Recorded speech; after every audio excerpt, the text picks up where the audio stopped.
मैं आपको दिलचस्प प्रसंग सुनाता हूँ। एक गरीब रबारी का लड़का होता है, वो रोज अपनी गाय और बकरियां चराने के लिए जंगल में लेके जाता है। और एक दिन वो दोपहर को खाना खा रहा होता है कि एक अनजान मुसाफिर आता है।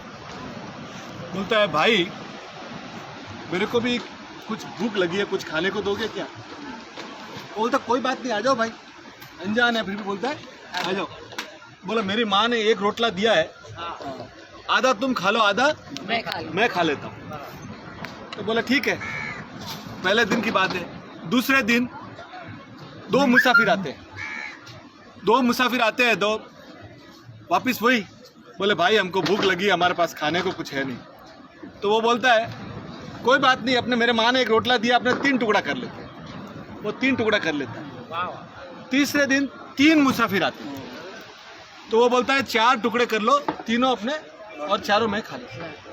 चौथे दिन 4 मुसाफिर आते हैं, तो वो बोलता है कि ये रोटला है ना, 4 टुकड़ा कर लो, आप खा लो, मेरी माँ शाम को मुझे खिला देगी, मेरी चिंता आप मत करो। तो चारों को खाना मिला। खाना खिलाते उसको उनसे प्रेम की बातें होने लग जाती। बोलता है कि भाई तमें कौन छो, आप कौन हो? रोज मुसाफिर आप लोग बढ़ते मेरे को बोलो, मेरी माँ मेरे को एक रोटला और दे देगी। अब बोले हम नहीं बता सकते हम कौन है। बोले नहीं बताओ तो सही। बोले हम लोग यमदूत हैं। हम लोग यमदूत हैं और नीचे किसी का प्राण लेने आते हैं, और तुमको बता देंगे तो तुम हमको कल से खाना नहीं खिलाओ।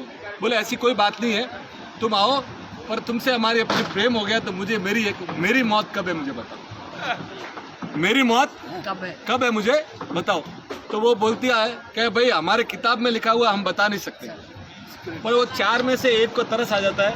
बोला यार तेरा खाना खाया है, तेरी मौत जिस दिन तू शादी करके आएगा और पहली रात जब अपनी पत्नी को मिलने जाएगा ना, उस समय तेरे सांप डसने से होगी, और जब तू सीढ़ी चढ़ रहा होगा तो वो सांप आएगा।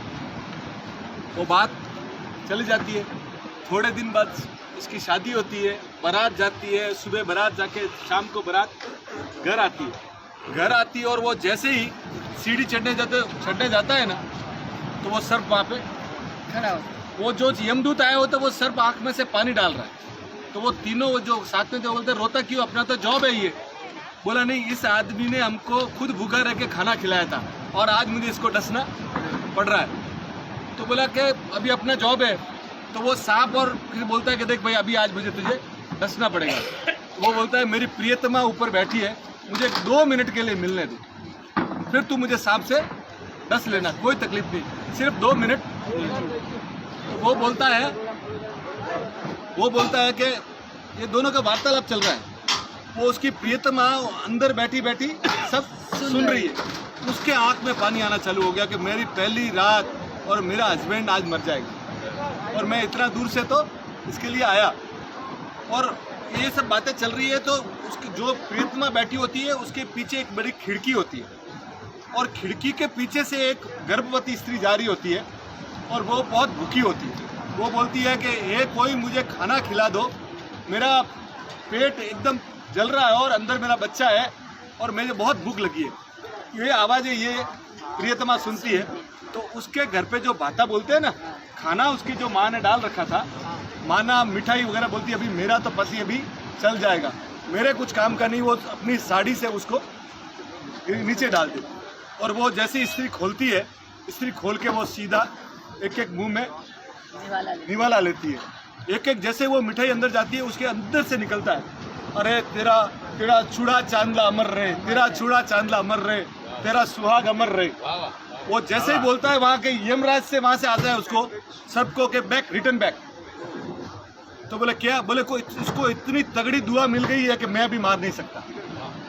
तो ये नए साल में जिंदगी में सबसे ज़्यादा से ज़्यादा लोगों से दुआएं लेना, और जिंदगी में दुआ ही आपके काम आएगी।